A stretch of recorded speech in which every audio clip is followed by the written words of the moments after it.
Secretary of State John Kerry and his Russian counterpart in Paris tonight, trying to develop a plan for Syrian peace talks that are scheduled next week in Switzerland. The two say they have reached an agreement to broker a ceasefire in some of Syria's most embattled areas, but they can't agree on inviting Iran to those talks. And former Defense Secretary Gates today speaking out about reaction to his upcoming memoir entitled Duty. Not really surprised, but you know, in a way disappointed that the book has sort of been hijacked by people along the political spectrum to serve their own purposes, taking quotes out of context and so on. And it's sort of part of the political warfare in Washington that I decry in the book. Gates referring to the backlash from his book about the president's lack of commitment to the Afghan war strategy. Gates, by the way, was wearing a neck brace there after he fell in his home a week ago. Joining us now, Fox News strategic analyst Lieutenant Colonel Ralph Peters, Pulitzer Prize-winning journalist and Fox News contributor Judith Miller. Let's start with, first, before we get to Gates and to Kerry, these developments on Benghazi are fascinating. And one of the most fascinating aspects to me is that AFRICOM is nothing more than a shell. There were no assets. There are no assets. And I have to say, I was surprised at that. And how do you think that factored into what did or did not happen? Well, I think if you're not prepared on the ground to do anything about an attack against an American embassy or a consulate in Benghazi, then you have to talk about another reason why you didn't have to be prepared, and it's because there was this spontaneous video that was the cause of this. I mean, I think this 450-page transcript we're just learning about now, right, Lou, really calls into question some of the administration's assertions about what happened in Libya, and it's not going to be good for Hillary Clinton. It also is not good for the New York Times and their reporting. I do not think so, because they just finished months of investigation.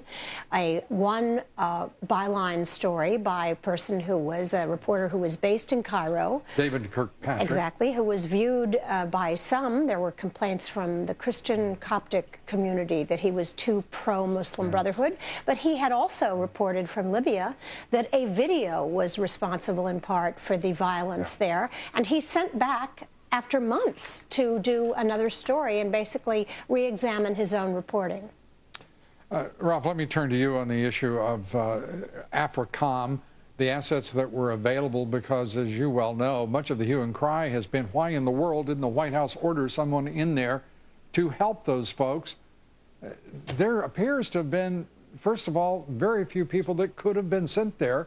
And secondly, nothing on the order of what would be implied by something so grand as, quote unquote, AFRICOM.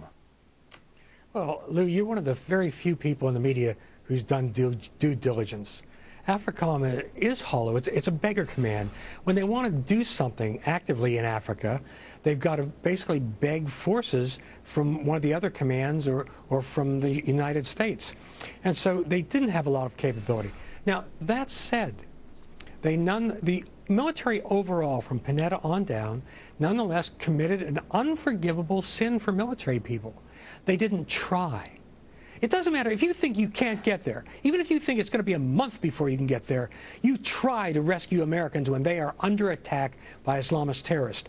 And now we know, thanks to General Ham's testimony, that not only did he know, and General Dempsey, Panetta knew, Dempsey and Panetta were on their way to the White House. The bottom line is President Obama knew, President Obama lied, he had other people go out and lie, and Secretary Clinton, yes, it does matter why people died and how they died. It's the difference between a murder and a car accident. And we will see where this leads. It has been a tortuously slow process toward gaining any evidence, any real understanding of what transpired there. I want to turn, if I may, to another development, and that will be the president speaking Friday on the NSA and how he, quote unquote, wishes to reform it. Right. Then we find out that the New America Foundation comes up and ballyhoos their criticisms and of NSA and their support for the president's view. It turns out that it is the Bill and Melinda Gates Foundation of Microsoft, one of the companies extraordinarily critical of the NSA, whether for commercial reasons, ideological or otherwise. Google chairman Eric Schmidt, the Open Society Institute, of course, a George Soros facility. I mean, is there any way that we could see some expertise brought to bear in this discussion besides that of a politicized White House and a foundation that is supported by billionaire money? Well, I think, you get the results you pay for, but on the other hand, many people in the NSA community are divided themselves about whether or not the surveillance, the kind of surveillance that's authorized and that was practiced, has gone too far. I think the president has already committed to reforms long before this study Is this where we use the word change rather than reform, which sounds prejudicial to me? How about castration? I'm not sure. You get the last word. If you wanted it to be that, you may. Yeah. Otherwise, you can embellish on it, Ralph. No, well, actually, the thing that troubles me is this is media and left-wing created hype. I worked in intelligence for almost 22 years. The United States government is not interested in the personal lives of any of your viewers.